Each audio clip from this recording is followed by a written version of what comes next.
Is a panel discussion on technological developments and challenges facing the natural gas industry.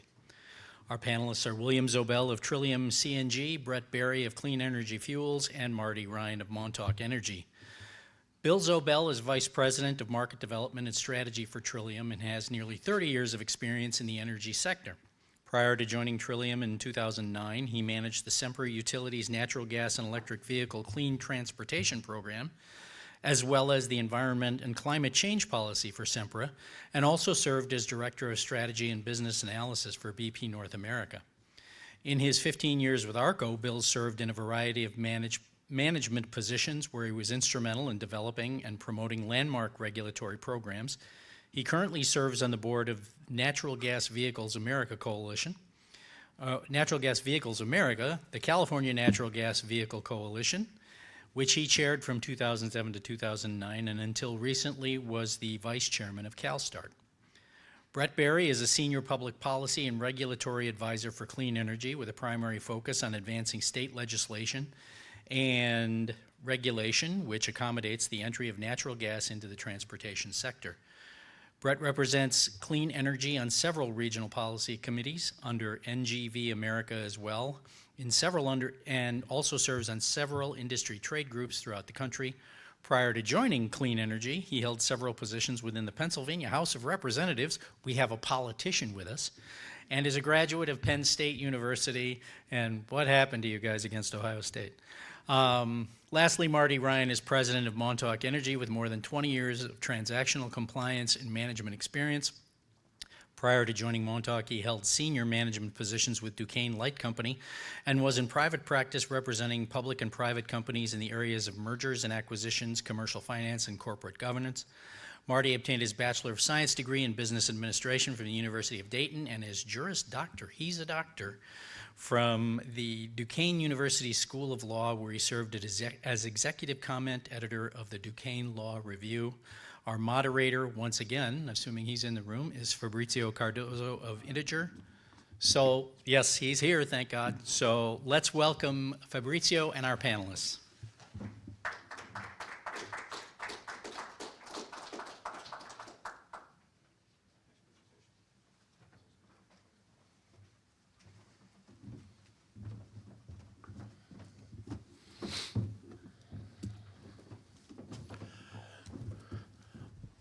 Okay, great.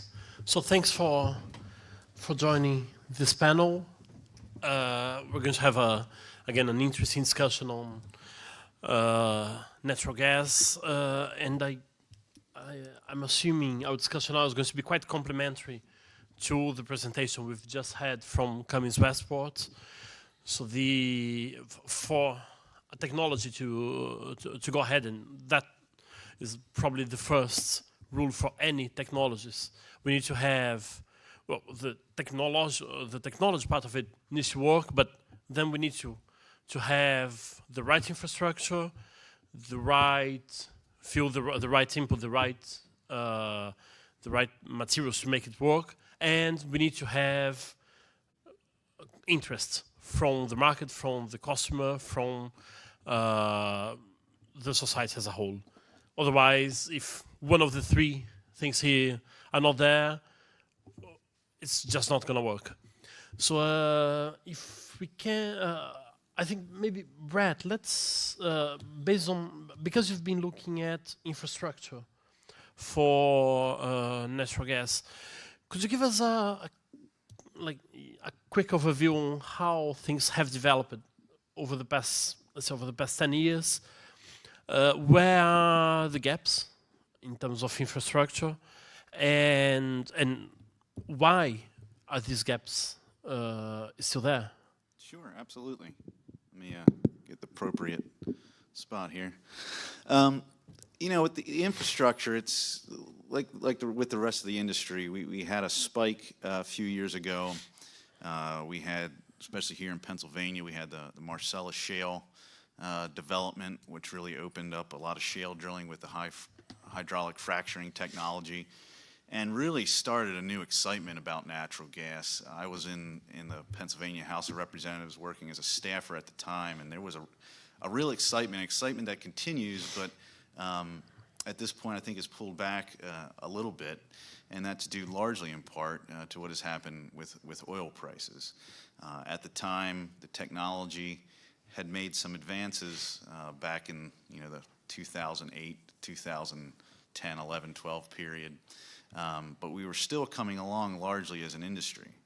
And what Cummins Westport has done has been tremendous at bringing reliable product to market, which is something that we had struggled with early on when this second renaissance happened with natural gas vehicles. With oil prices declining over a few years, we had the technology. Clean energy had started taking the lead in 2012 at building this nationwide infrastructure. We wanted, our tagline is coast to coast and border to border. And we do have a backbone network that is currently operational that can get you, from Georgia across through Texas over to California, or from Florida up through Virginia and into Pennsylvania. But it is a backbone network, and it really needs to be filled out. And I think that is going to be the function of two things. One, we've seen oil prices today. Brent crude, I think, is up to about $65 a barrel. That's largely due to what's going on in the Middle East with the Saudis, the Iraqis, and the Iranians. What is going over there? There might be some instability that has been ginning that up, but also with the global marketplace. So we see oil coming back a little bit. I think that helps the business case. But also, there is an inevitability with policymakers that EVs are the future, and they certainly play a role. But when you look at the combination of renewable natural gas, which can be carbon negative in certain instances, with the near zero technology from Cummins Westport, which is considered by some to be zero emission equivalent, because you take into consideration the upstream emissions from states which still use 60% coal for the electric generation. So that story needs to be told. I think that's one important piece. And then two, you do have to keep an eye on what oil is doing. So that's kind of my general overview, and I think those are the two things that will help us most to continue to build out infrastructure and develop the natural gas vehicle market. Okay, great. Thanks. Marty, if I got correctly, so Montauk Energy is primarily working on the upstream, collecting landfill methane and then bring it to the right spec in order to be sold as a fuel. Could you go through the main challenges regarding on the upstream supply of natural gas, and how have things developed over the past 10 years, and what are your perspectives on this side? Yeah, as you mentioned, so Montauk Energy, what we do is we collect and process landfill methane from landfills. So we actually own and operate landfill collection systems. We drill into the waste, we extract the methane as well as the other landfill gas. We then pipe it to our processing facility where we strip out the carbon dioxide, the nitrogen, the oxygen, dewater it, and then we actually have a usable energy source. So we have 13 operating projects around the country, 7 of which produce pipeline quality renewable natural gas, 6 of which produce renewable electricity. On the natural gas side, some of the challenges we face on the front end, we've seen in terms of waste composition and the gas that we see at the inlet of our facilities, is we're seeing a lot higher levels of both siloxanes and sulfur. So we're having to put a lot more pre-treatment in terms of capital onto our plants to deal with stripping out and mitigating the effects of siloxanes and sulfur, which can have a damaging effect on both our processing equipment as well as, if it gets into the pipeline, impact on boilers and things downstream of our plant. And so we never want to be an issue in terms of any downstream customers of our pipeline partners. So those are some of the technological challenges we're facing currently. But in terms of the market itself, I mean, it's really transformed with respect to the use of renewable natural gas as a transportation fuel. As of late 2014, renewable natural gas from landfills as well as wastewater treatment facilities, ag digesters, qualified under the renewable fuel standard as a cellulosic fuel, which means it's a federal program governed by the EPA that gives you environmental premiums and credits for the use of RNG as a transportation fuel. So since that time, we've allocated now 100% of our RNG supply to the transportation sector. There's the number of projects around the country has grown from 30 to about 65, and there are 26 additional projects in the queue right now being developed. So it's really been a rush to join this industry to help to grow both the compressed natural gas and liquefied natural gas market for transportation use as a direct result really of the premiums and benefits you're getting from participating in the renewable fuel standard as a cellulosic fuel and the credits you get and the premiums you get in addition to just selling our product for index price. So the growth has been tremendous over the last couple of years, and assuming that the program continues to be administered by the EPA in a manner that promotes growth going forward, I think it's going to do nothing but continue to really escalate. Okay, great. Thanks. And for these opening remarks, William, if you could, actually two things. One, could you give us first an overview of Trillium CNG? Then you are on the retail side in the implementation at truck stops, filling stations. Could you give us an overview of how many CNG stations Love's travel stops have, and how many do not have CNG available? And then, but like, what are the main challenges regarding in order to have CNG available at a truck stop? Okay.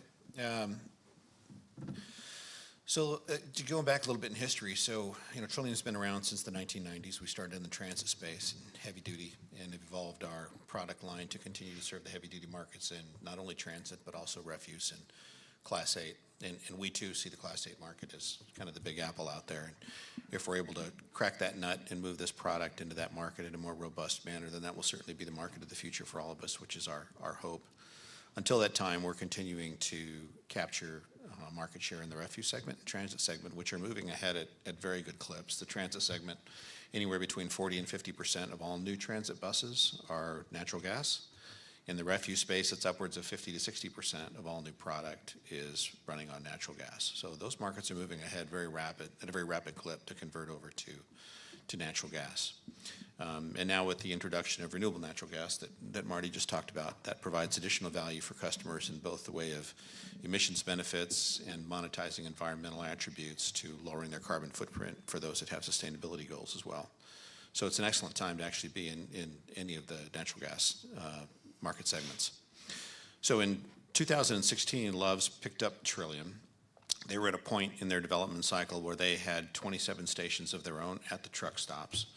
They were primarily light-duty stations that were picked up from Chesapeake Energy when Chesapeake sold them to Love's shortly after Aubrey McClendon stepped down as chairman. And they had a choice at that point to either develop their own capacity in-house with all the capability of design, build, operating, and maintaining stations, or to go out and purchase that capability, which is ultimately what they decided to do, and they bought Trillium. As a consequence, we merged our two networks together. We still have the 27 or so. I think we've shut down two of them because they were way out of the way. But so about 25 at the major truck stops, and we've got a total of about 185 stations across the country that we maintain today. Some of those we own, some of those we operate for our customers. We do about 70 million gallons across that network. We're looking at becoming a much bigger player in the renewable gas market from the point of inception where the gas is actually generated all the way through to the nozzle tip. We're one of the few companies like Clean Energy that actually have an outlet for that fuel to monetize those environmental attributes for customers. So we're very excited about the future of that and the new technologies that's coming from Cummins Westport to put into the market and help leverage all of those things for the market. Okay, good. Does anyone have questions? Is there anything you'd like to? There's one here. For example, for the landfill operator who has the opportunity to use renewable natural gas that he can get from his landfill for his refuse vehicles, is that something where you would operate that for him, or he would buy the systems, the retrieval and scrubbing systems and stuff like that? And if so, what's the payback on something like that for an operator?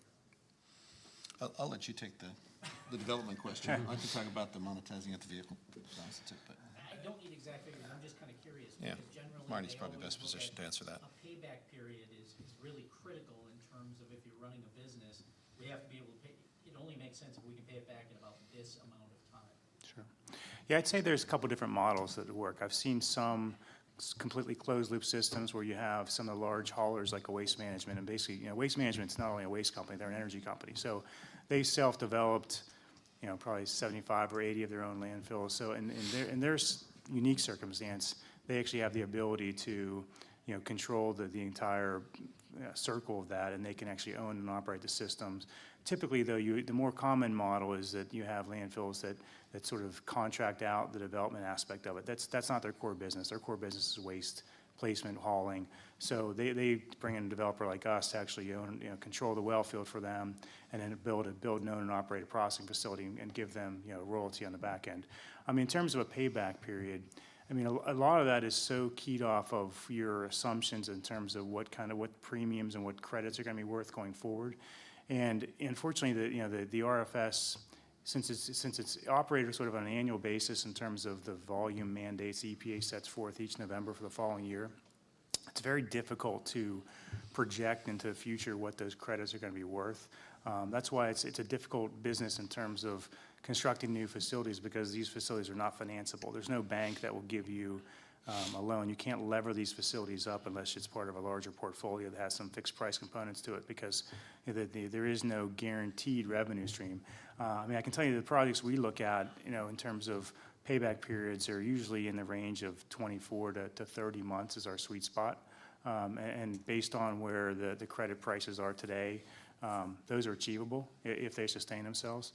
Another aspect in terms of the RFS that we didn't mention, but in terms of it being an ultra low credit, low carbon fuel, there are certain states that have, like California and Oregon and British Columbia, have their own state programs that you can actually get. If you're flowing gas into those states or provinces, you can actually get, in addition to the value in the RFS, you can actually get a state credit as well. And so there's incentive to really, in those states in particular, and others that I'm sure to follow, to really use RNG as a really low carbon fuel. Okay. Yeah, let me ask you something a bit more related to the technology itself. If you look back like 3-4 years ago, the projections about natural gas vehicles, particularly trucks, Class A trucks, were much higher than what we're seeing now. At that time, we could easily estimate that by 2020, 15-20% of Class 8 sales would be natural gas trucks. We had Cummins engines, and we had all the manufacturers announcing the development of natural gas engines. And now what we're seeing was that it just didn't, the natural gas offer just didn't pick up just didn't take off as expected. Why do you think, where were the challenges behind? Okay, we know that low oil prices are one of the, at least is one reason, with fuel prices still very cheap. There's less interest for natural gas. But from your experience and perspectives, do you see other factors driving that were preventing the natural gas truck segment to take off? Sure. No, I mean, start. I know you should chime in on this too. I'm sure you can. It's there are a lot of, obviously the crash in oil prices had a big impact on the market. But what's important to understand, and this group should understand this, is the market fundamentals around natural gas vehicles and natural gas in transportation is very strong. The price stability of natural gas as a fuel is unmatched in the sector.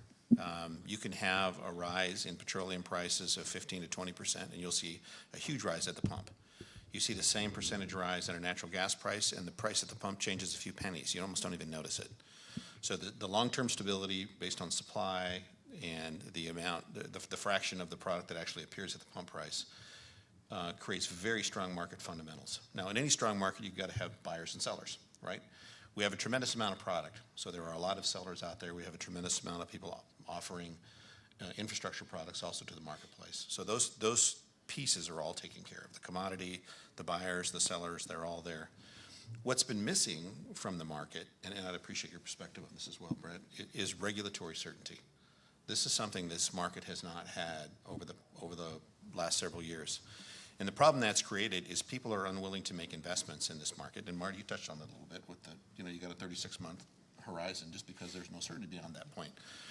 If the federal government and state government were to provide a runway, a 5-year, a 10-year window to allow for these programs that they put in place to generate these markets where they've set some goals to continue and play out, investors will invest. Folks like Cummins will make investments in the engines. Folks like Clean Energy and Trillium CNG will invest in the infrastructure. Commercial fleets will buy the trucks. But when you've got these on-again, off-again fuel rebates, when you've got on-again, off-again tax requirements, and oftentimes conflicting requirements where you're giving out an incentive with one hand, but you're taking it back in the vehicle excise tax on the other hand, creates a lot of uncertainty out there for folks. So creating really a structured goal that works to commercialize the market and coordinates policy across the spectrum in a manner that works to commercialize the market long term is what's missing. And I'd appreciate your perspective on that as well. Okay, thanks. Yeah, Brett. I couldn't agree anymore with what Mr. Zobel just said. You see over the years, how many times have we hit energy crisis, from the 70s and onward when we see oil spike and then everybody says, what are we going to do? We need a plan. And before a plan can be put in place, well then when oil pulls back, then you don't hear anything about it. And it'd be nice if America could have an energy plan put forward so where we can take this time now while oil is not at over $100 a barrel to put in place some policies. As Mr. Zobel had said, natural gas is not on a world market price. We are insulated from geopolitical events.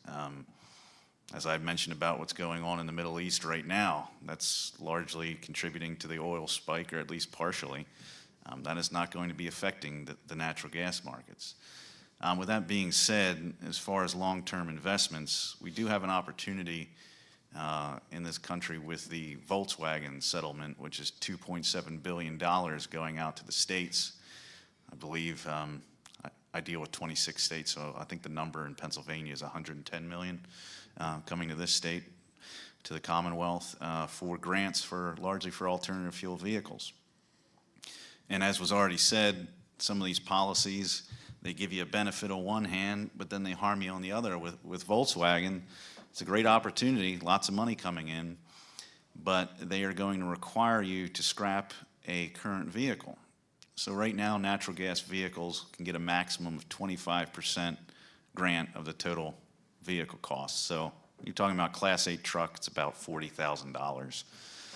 So you get a $40,000 grant for your natural gas vehicle, but now you have to scrap a 2009 or older truck. So now you're talking about losing about $20,000. So now that $40,000 grant is only worth $20,000. So you have these policies which sometimes contradict themselves. And as far as the long-term policy, of course, politics comes into play, and fuels are picked one over the other rather than having a even playing field and letting the marketplace decide. I think it's important in regards to this Volkswagen settlement that the states structure these spending plans in ways that are results-oriented rather than fuel-specific. And if that is indeed the case, I think natural gas vehicles will do just fine. Thank you. Great, thanks. And Marty, would you like to add anything? No, I think these guys covered it. Just would reiterate the fact that any kind of regulatory uncertainty is typically bad for markets, and we're seeing that as directly impacting the natural gas vehicle markets in terms of lack of regulatory certainty with this current administration and just some of the struggles they've had in terms of having any consistency in terms of rules and regulations. Okay, great. What's your experience so far regarding from the end user side? Have you got any experience you can share, like from drivers or like people directly using natural gas trucks and comparing that with a regular diesel truck in terms of drivability, costs, overall utilization costs. How do you?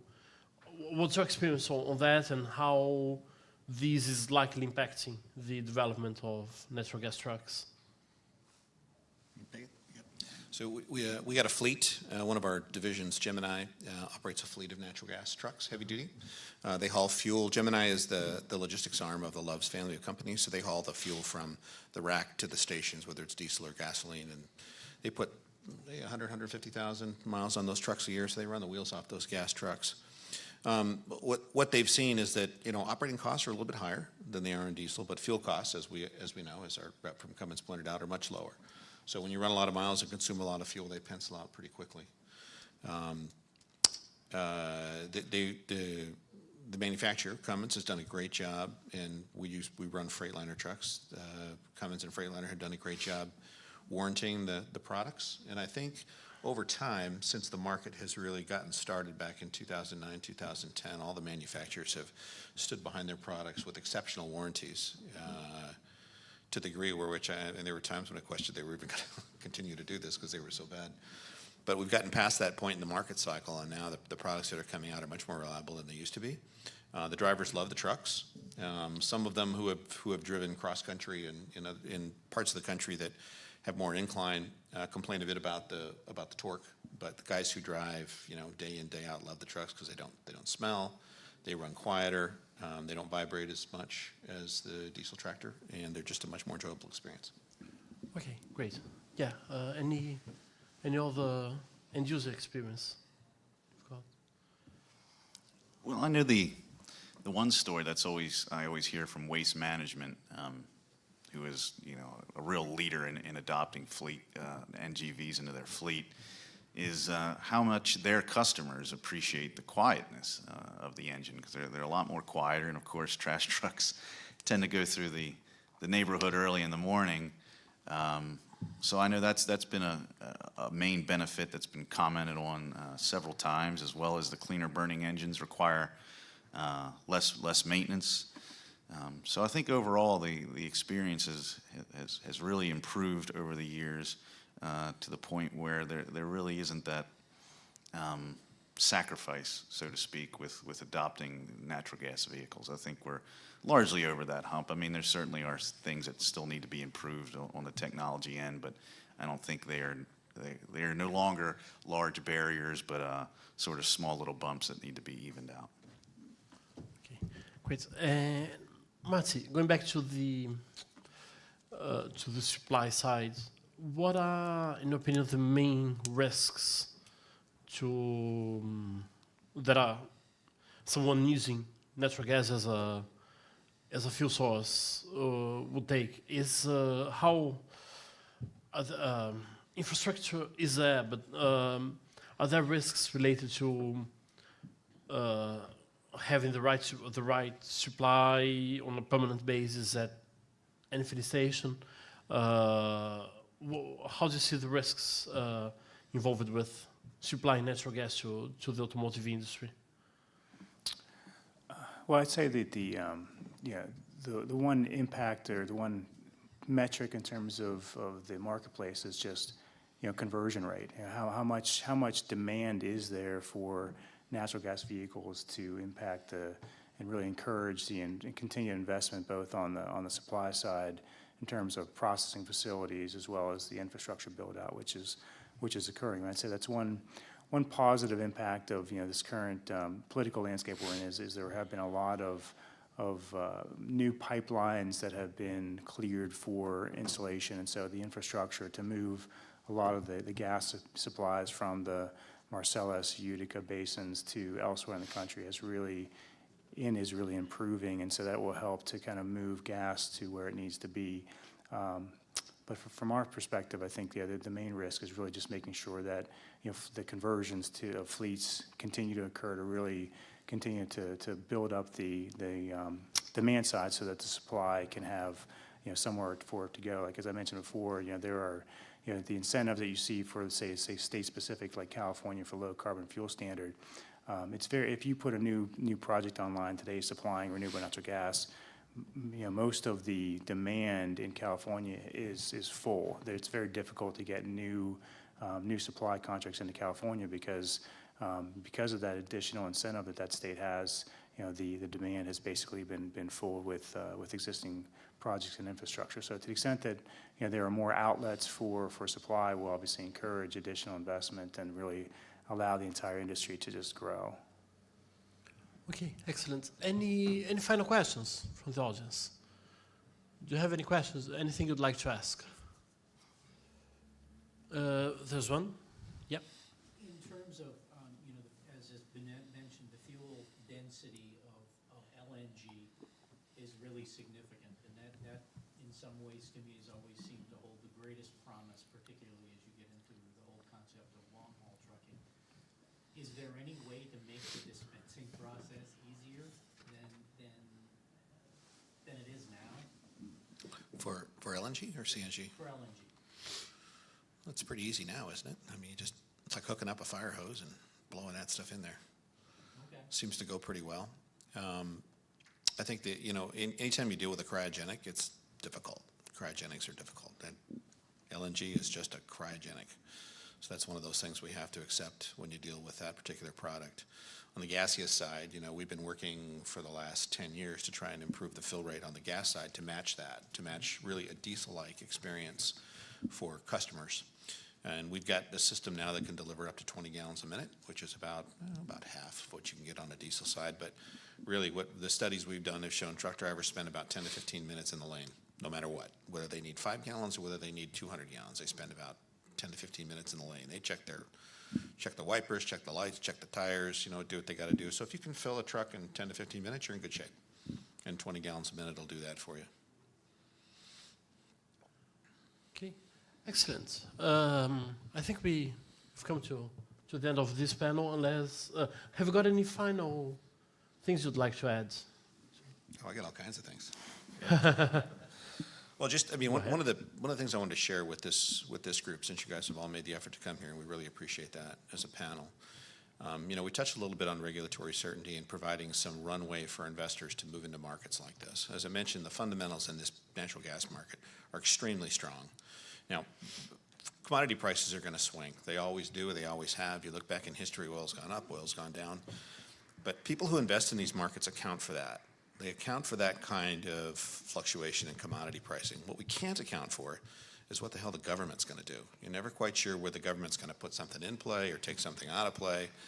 And that's the piece for this market that really needs to be resolved. If we can get the government to decide, okay, long term, 10 years from now, we're going to have a commercialized natural gas vehicle market. And here's what we have to do to get there. We've got to put so many trucks on the road, and that's going to cost us so much money. We've got to put so much infrastructure on the road. It's got to be in these locations. It has to be public access. That's going to cost this much money. And we're going to set up a program that within 10 years, it's going to get us from where we are today to where we're going to be 10 years from now. That kind of a program will work. If we're going through fits and starts every 2 years of trying to redo that or redistribute it, or to funnel money into existing programs that aren't very efficient, and I think that's one of my fears about this VW program that Brent mentioned, is that states are going to try to funnel these funds through programs they've already got in place that are approved that haven't proved to be very efficient. And if they do that, we could, essentially wash down the drain a tremendous amount of opportunity that's before us here. So working together to try and help direct government down that path to provide some certainty for investors. We'll handle the commodity risk. Markets can do that. But the risk created by governments is really the thing I think that's holding us back from a tremendous breakthrough in the marketplace. Okay, great. Yeah, Barry, any Sure. final comments? I touched on messaging, and one of the things we've been looking at is the certification for a near zero engine. What does that imply? I think to the average person, that says not quite as good as an EV, but close. And that assumption is incorrect. If you look at the South Coast Air Quality Management District in Southern California, they consider the near zero certification to be equivalent to a zero emissions vehicle. Again, as I said, taking into consideration the electric generation pollution that is created. Now, South Coast Air Quality Management District runs one of the cleanest grids in the nation. So if you look at a state such as Pennsylvania or Ohio, who has a much larger fossil fuel profile in their electric generation, while the study has not been produced, it looks as though a near-zero natural gas engine would be cleaner than an electric vehicle. And so the one thing we are looking into and exploring is, should the U.S. EPA create a zero-emission equivalent certification rather than something that says near zero? Because I think that tells the story better, and then it raises the questions in the public's mind. Well, what is near zero, or what does zero equivalent mean? And then we can start the conversation about upstream emissions and perhaps get the message out there that is necessary to say, hey, look, EVs are not inevitable. They are certainly an important part of the picture, and they have great benefits, but so does natural gas, and more than the average person would think. Great. There is, but it is in a very, very early stage, kind of bouncing around the ideas. But I just wanted to, since I'm here, and I think some of the right people are here, I wanted to throw that out there and see what the feedback is from the crowd, actually, and just through conversations later on during the conference. It's going to take a lot of people to have that done, but I do think the U.S. EPA would be receptive to that. Secretary Pruitt is from Oklahoma, a major natural gas producing state. So I know he understands the benefits. So we'll see. Great. And Marty, any final thoughts you'd like to share? No, I think we've covered everything. I just want to thank everyone for attending and your attention and participation, and thank the panel and you for moderating. It's been a great panel. Okay, excellent. So thank you very much for joining us. And